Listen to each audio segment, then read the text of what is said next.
ओहे तो बच्चों, आज हम लोग यहाँ मिले हैं एक बहुत ही इंटरेस्टिंग, बहुत ही अमेजिंग कॉन्सेप्ट डिस्कस करने के लिए।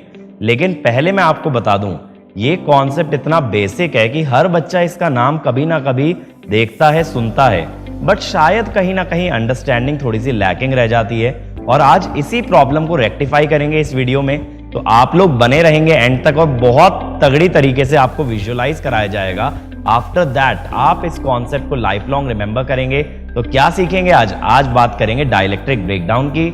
लेकिन इससे पहले इस कॉन्सेप्ट पे डिस्कशन किया जाए, क्यों ना अपनी लैब में चला जाए जहां इसको और अच्छे वे में समझेंगे। तो आइए समझते हैं क्या होता है एक डाइलेक्ट्रिक ब्रेकडाउन। लेकिन डाइलेक्ट्रिक ब्रेकडाउन के बारे में बात करने से पहले सबसे इंपॉर्टेंट चीज क्या है कि डाइलेक्ट्रिक क्या होता है। अब ज्यादातर लोग कहते हैं कि सर डाइलेक्ट्रिक तो एक इंसुलेटर है। तो इंसुलेटर की अगर बात करें तो हम लोग ये जानते हैं मटेरियल्स को जनरली 3 कैटेगरीज में क्लासिफाई कर सकते हैं: कंडक्टर, सेमीकंडक्टर एंड इंसुलेटर। तो कंडक्टर्स क्या होते हैं? जो मटेरियल्स चार्ज के फ्लो को अलाउ करते हैं, they are said to be conductor. तो हमें ये सबसे पहले सोचना चाहिए कि कंडक्टर्स जो चार्ज के फ्लो को अलाउ करते हैं, what is so special about them that the charge can flow. Similarly insulators are just opposite, they don't allow the flow of charges. तो what is different about insulators. But इससे पहले मैं आपको dielectric breakdown समझाऊं या insulators पे जाऊं, तो आइए समझते हैं कि क्या होता है कंडक्टर और कैसे ये अलाउ करता है चार्ज के फ्लो को। तो एक बार ये समझेंगे, उसके बाद हम वापस आते हैं इंसुलेटर्स पे और बात करते हैं डाइलेक्ट्रिक्स की। तो let's move on and let's see how a conductor allows the flow of current. तो अब हम इस बारे में बात करने वाले हैं कि कैसे एक कंडक्टर करंट फ्लो कराता है। कंडक्टर के अंदर ऐसा क्या मॉडल है, ऐसी क्या प्रॉपर्टीज हैं जिस कारण से उसके अंदर करंट या चार्ज का फ्लो हो पाता है। अब देखो, एक कंडक्टर एक ऐसा मटेरियल होता है जिसके अंदर जो एटम्स हैं वो अपने आउटर मोस्ट इलेक्ट्रॉन को बहुत ईजिली लूज आउट कर जाते हैं। अब जो इलेक्ट्रॉन आउटर मोस्ट शेल में अगर वो बहुत लूजली बाउंड है न्यूक्लियस से, तो इवन रूम टेम्परेचर पे भी एटम के बाहर आ जाता है। तो that is they lose their electron. जैसे ही इलेक्ट्रॉन लूज होता है तो कोई भी एटम हो जाता है पॉजिटिवली चार्ज, क्योंकि उसके अंदर protons will be greater than electrons.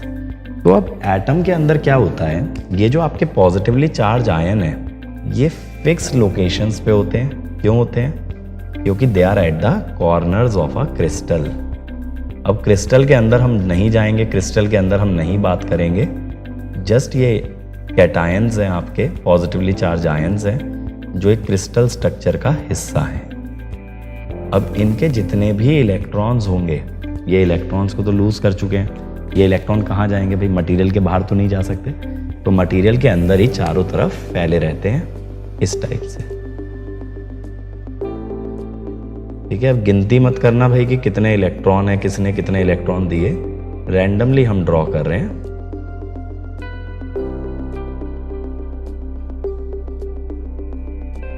तो इतने सारे जो इलेक्ट्रॉन होते हैं, इस मॉडल को बोला जाता है इलेक्ट्रॉन सी मॉडल।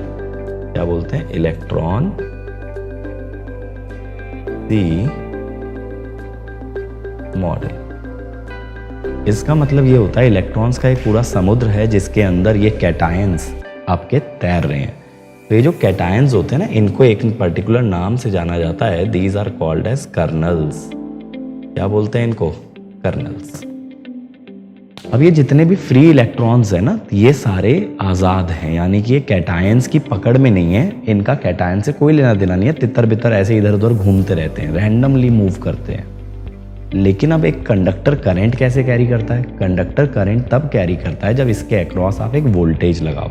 जब कोई आप बैटरी लगाओगे, कोई आप सोर्स लगाओगे, then it will start to carry current. तो एक काम करते हैं ना, एक बैटरी लगा के देखते हैं। तो देखो, हमने एक बैटरी लगाई। अब बैटरी सबसे पहला काम क्या करती है? एक इलेक्ट्रिक फील्ड जनरेट करती है। किस डायरेक्शन में? पॉजिटिव टर्मिनल से नेगेटिव टर्मिनल। तो यहाँ पे एक इलेक्ट्रिक फील्ड आ गई प्लस से माइनस। अब ये जो इलेक्ट्रॉन्स हैं, इन पे फोर्स लगेगा in the direction opposite to the electric field, यानी कि जो फोर्स आएगा that will be like this. अब ये इलेक्ट्रॉन्स पे फोर्स लगेगा तो ये फोर्स के डायरेक्शन में मूव करेंगे, जैसे कि कोई बॉडी भी करती है। बॉडी क्या करती है? जब जब बॉडी पे फोर्स लगता है, इट स्टार्ट्स टू मूव। तो ये इलेक्ट्रॉन ऐसे आपके फ्लो करने लग गए। ठीक है, ये फ्लो कर गए आपके इलेक्ट्रॉन।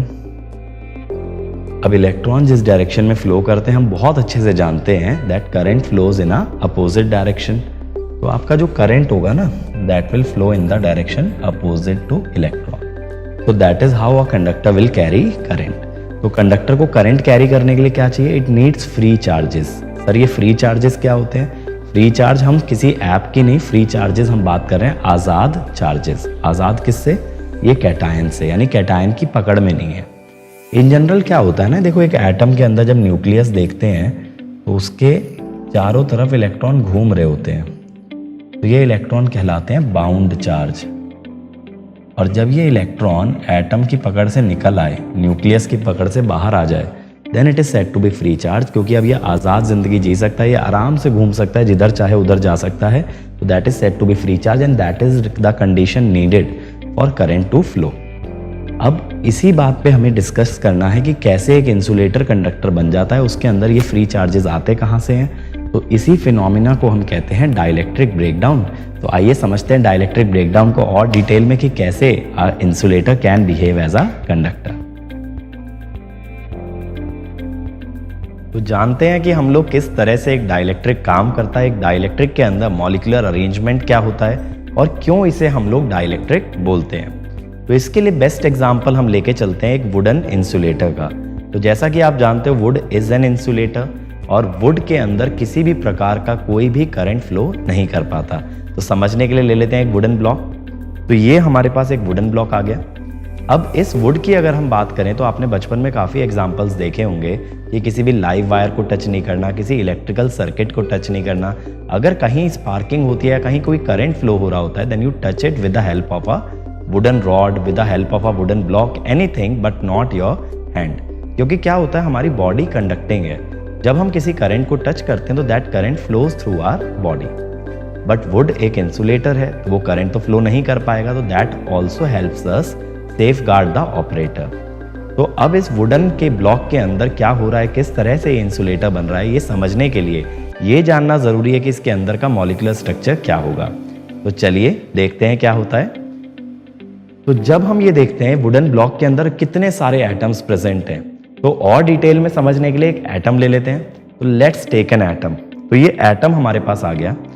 तो अगर हम इसको जूम करें तो आप देख सकते हैं सेंटर में इसके न्यूक्लियस है और इसके चारों तरफ ये इलेक्ट्रॉन रिवॉल्व कर रहे हैं। अब ये इलेक्ट्रॉन्स का जो सेंटर है वो भी न्यूक्लियस पे लाई करता है और न्यूक्लियस तो खुद ही न्यूक्लियस यानी कि सेंटर है।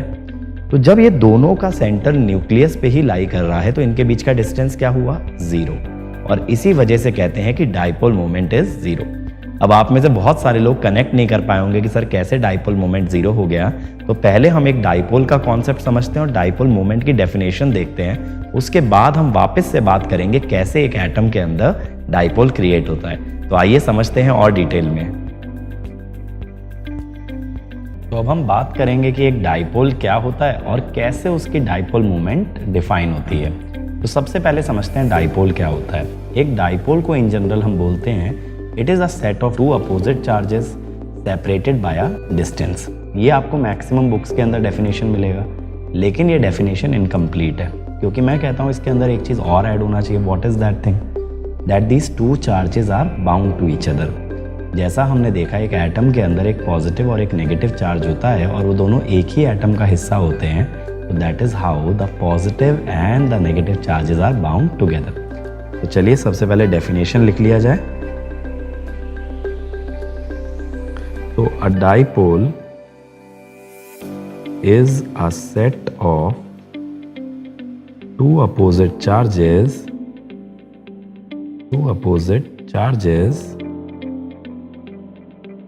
separated by a distance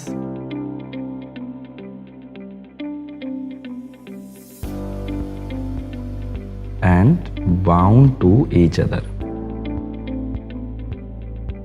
अब आपके माइंड में ये क्वेश्चन आ रहा होगा कि सर इसका डाइपोल मोमेंट कैसे डिफाइन होगा। तो डेफिनेटली बात करेंगे इसके डाइपोल मोमेंट पे भी। डाइपोल मोमेंट की बात कर लेते हैं। अब देखो मैं एक डाइपोल आपको शो करता हूँ कि कैसे एक डाइपोल हम डिफाइन करते हैं। तो जैसा हमने डेफिनेशन तो देखा, लेकिन अब आप इसका डायग्राम कैसे बनाएंगे। तो इसका डायग्राम जनरली हम कैसे दिखाते हैं, ये हो गया हमारा एक पॉजिटिव चार्ज और एक हो गया नेगेटिव चार्ज। अब ये दोनों का मैग्नीट्यूड इक्वल होना ज़रूरी है, यानी ये Q तो ये भी Q, माइनस Q होगा वो मैंने साइन में दिखा दिया। ये डिस्टेंस हुआ D। तो आप जब इसकी डाइपोल मोमेंट डिफाइन करेंगे ना, तो डाइपोल मोमेंट P से डिनोट करते हैं, इट इज QD और यूनिट क्या हो जाएगी, कूलाम मीटर। अब एक डाइपोल मोमेंट जो है ये एक वेक्टर क्वांटिटी है, लेकिन जब कोई वेक्टर होता है तो we have to define the magnitude and direction. तो हमने देखा मैग्नीट्यूड होता है Q into d, but direction क्या होती है, इसकी डायरेक्शन हमेशा डिफाइंड होती है from the negative to the positive charge, that is the direction. अब बात चल रही है एक एटम की कि सर एक एटम के अंदर न्यूक्लियस है, एक इलेक्ट्रॉन्स हैं, तो किस तरह से इसका डाइपोल मोमेंट डिफाइन होगा। तो एक बार एटम ड्रॉ कर लेते हैं। एटम के सेंटर पे आया हमारे न्यूक्लियस और उसके चारों तरफ घूमने लग गए इलेक्ट्रॉन। अभी जो इलेक्ट्रॉन्स है इनका सेंटर कहाँ पे है, ऑब्वियसली सर सर्कल के सेंटर पे है। न्यूक्लियस का सेंटर कहाँ है, न्यूक्लियस का सेंटर भी सर्कल के सेंटर पे ही है। जब दो पॉइंट्स का पॉजिटिव और नेगेटिव चार्ज का सेंटर सेम जगह आ गया तो डिस्टेंस क्या हो गया, जीरो। डिस्टेंस जीरो तो डाइपोल मोमेंट जीरो। इसका मतलब अभी डाइपोल बना ही नहीं है। तो एक्चुअली अगर हम एक बात करें नॉर्मल एटम की तो उसके अंदर डाइपोल मोमेंट जीरो होता है, बट आप और डिटेल में जाओगे तो you can discuss about the spin dipole moment और ऑर्बिटल डाइपोल मोमेंट, वो सब चीज़ें अभी नहीं डिस्कस कर रहे हैं। इन जनरल एक एटम का डाइपोल मोमेंट जीरो होना चाहिए।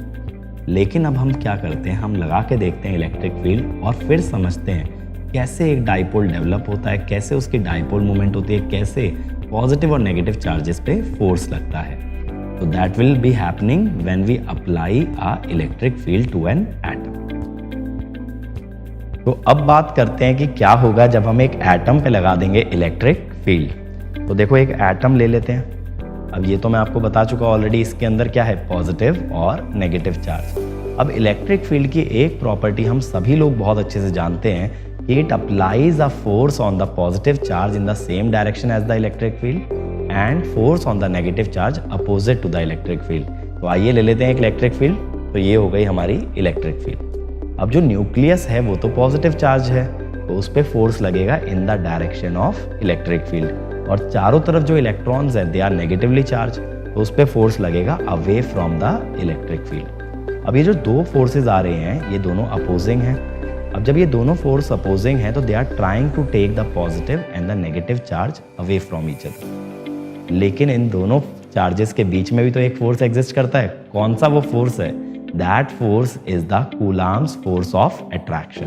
तो आप ये देख सकते हैं यहाँ पे दो फोर्सेस इन दोनों को पास लाने की कोशिश कर रहे हैं। तो अब यहाँ पे एक जंग हो गई दो फोर्सेस की, और कौन सा फोर्स इनमें से जीतेगा ये गवर्न करेगा कि आगे का बिहेवियर कैसा होने वाला है। लेकिन एक इंसुलेटर के अंदर ये जो अट्रैक्टिव फोर्स है ना ये इतना ज़्यादा होता है, it's not that easy to break a dipole into negative and the positive charge. इसीलिए हमें क्या करना पड़ेगा, we have to apply extraordinarily large force in order to break it. आप एक एग्जाम्पल के तौर पे सोचो, मान लो मेरे हाथ में ये डाइलेक्ट्रिक है, एक डाइपोल है, मैं इसको स्ट्रेच कर रहा हूँ, बहुत जोर से मैं स्ट्रेच कर रहा हूँ, लेकिन I am not able to break it. Why? क्योंकि यार उसका इंटरनल फोर्स इतना ज़्यादा बन रहा है ना, कैसे वो टूट पाएगा। लेकिन एक क्वेश्चन तो माइंड में ज़रूर आया होगा, क्या होगा सर अगर इलेक्ट्रिक फील्ड बढ़ा दें? तो मैं आपसे यहाँ पे एक क्वेश्चन करता हूँ, ये इलेक्ट्रिक फील्ड आप बढ़ाओगे कैसे? तो मैं आपको यहाँ पे ये बताता हूँ कि प्रैक्टिकली होता क्या है ना, जैसे हमारी ट्रांसमिशन लाइंस हो गई या फिर हमारे जो प्रैक्टिकल इक्विपमेंट है उसमें अगर कभी सर्ज आ जाए, सर्ज का मतलब होता है हाई वोल्टेज। वो हाई वोल्टेज इतनी हाई इलेक्ट्रिक फील्ड पैदा कर सकती है that it can break a dipole into positive and negative charge. आओ देखें कैसे। देखो मान लो कि मेरे पास बहुत ज़्यादा पावर है, मैं बहुत ज़्यादा पावरफुल हो गया, अब मैंने इस पे फोर्स लगाया पूरी ताकत से, तो एक समय बाद ये टूट जाता है। ये आ गया हमारे पास पॉजिटिव, ये नेगेटिव, तो इनको एक एक तरफ रख देते हैं। अब ये जो नेगेटिव चार्ज आपके पास आ गया ये तो फ्री चार्ज हो गया, जैसा कि कंडक्टर में हमने देखा था शुरू में। अब जब ये फ्री चार्ज आपके पास आ गया तो it will behave in the similar manner as in the case of a conductor. अब ये फ्री चार्ज पे जब कभी इलेक्ट्रिक फील्ड लगेगी तो it will experience a force, force लगेगा तो it will start to conduct current. तो basically this phenomena is called as the dielectric breakdown. तो क्यों ना एक बार ऑफिशियल वे में डेफिनेशन के साथ देख लिया जाए। तो what is dielectric breakdown? Dielectric breakdown is a phenomena in which a dielectric material breaks into positive and negative charge, or you can say its dipoles break into positive and negative charge upon application of a very high electric field. अब इस dielectric breakdown के साथ एक और definition associated होती है जो कि अक्सर आप देखते हो टर्म और अक्सर आपसे पूछी भी जाती है, that is the dielectric strength. तो डाइलेक्ट्रिक स्ट्रेंथ क्या होता है? It is the maximum electric field that can be tolerated by a material without undergoing dielectric breakdown. यानी अगर कभी भी आप इलेक्ट्रिक फील्ड उसके डाइलेक्ट्रिक स्ट्रेंथ से ज़्यादा लगाओगे तब वो ब्रेकडाउन होगा। और कोई मटेरियल कितना बेहतरीन डाइलेक्ट्रिक है ये इस बात पे डिपेंड करता है कि उसकी डाइलेक्ट्रिक स्ट्रेंथ कितनी हाई है। भाई जो आसानी से टूट करके कंडक्टर बन जाए वो किस बात का इंसुलेटर, वो एक अच्छा इंसुलेटर नहीं हो सकता। तो एक अच्छा इंसुलेटर क्या होगा? जो एक्सट्रीम कंडीशंस में भी रिटेन कर जाए अपनी डाइलेक्ट्रिक स्ट्रेंथ या एक्सट्रीम कंडीशंस में भी इंसुलेटर बना रहे। तो डाइलेक्ट्रिक स्ट्रेंथ की डेफिनेशन याद रखना बहुत ज़रूरी है। यहाँ बहुत सारे स्टूडेंट्स गलती क्या करते हैं? They think of it as the voltage. ये वोल्टेज नहीं है, this is the electric field. तो इलेक्ट्रिक फील्ड है जिसके ऊपर जाके एक डाइपोल ब्रेक हो जाता है। तो ये बात बहुत अच्छे से ध्यान रखेंगे। But electric field is proportional to voltage. वो अलग चीज़ है कि वोल्टेज बढ़ाने से ये बढ़ेगी और डाइलेक्ट्रिक ब्रेकडाउन आ सकता है। But dielectric strength is nothing but the maximum electric field that can be tolerated by a material. तो जैसा कि अब हमने देखा डाइलेक्ट्रिक ब्रेकडाउन क्या फिनोमिना है, डाइलेक्ट्रिक स्ट्रेंथ क्या है, तो क्यों ना इसका प्रैक्टिकल एग्जाम्पल लिया जाए, क्योंकि बिना किसी प्रैक्टिकल एग्जाम्पल के तो यार हर कॉन्सेप्ट अधूरा है। और इसका बेस्ट एग्जाम्पल हमें मिलता है पावर सिस्टम्स के अंदर। तो आप लोग बहुत अच्छे से जानते हो कि ट्रांसमिशन लाइंस में अक्सर लाइटनिंग स्ट्राइक करती है। तो that is the best example of dielectric breakdown. देखते हैं कैसे। तो जैसा कि आप यहाँ पे देख सकते हो कि एक ट्रांसमिशन लाइन है। अब जब इस पे लाइटनिंग स्ट्राइक करेगी तो लाइटनिंग स्ट्राइक करेगी तो वायर तो कंडक्टर है, तो अब इसमें जो भी चार्ज आएगा that charge will propagate in the line. और जब ये टावर तक पहुंचेगा, अब टावर और लाइन के बीच में क्या है? इंसुलेटर। अब जब लाइन पे चार्ज ज़्यादा है तो लाइन पे वोल्टेज भी ज़्यादा है, इसे बोलते हैं लाइटनिंग ओवर वोल्टेज। लाइटनिंग के कारण जो हाई वोल्टेज लाइन में पैदा हो जाए that is lightning over voltage.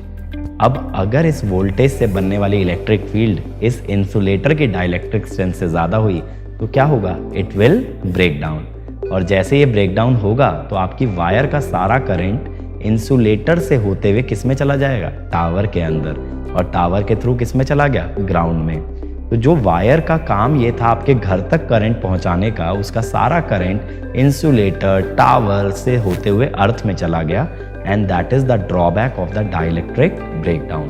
तो यहाँ जो आपका इंसुलेटर होता है वो जल जाता है, वो डैमेज हो जाता है whenever there is a lightning over voltage, and that is the most practical and the best example of this phenomena.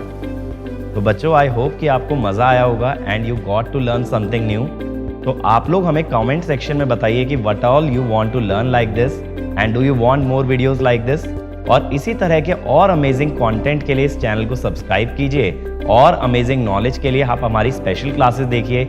You can find me on Unacademy learning app by the name Ankit Goyal. और वहाँ पे मिलेगा आपको most amazing content, most amazing concepts. और इस channel पे bell icon भी दबा दीजिए ताकि आपको नोटिफिकेशन आता रहे। तो I hope you enjoyed. Please leave a comment and let's crack it.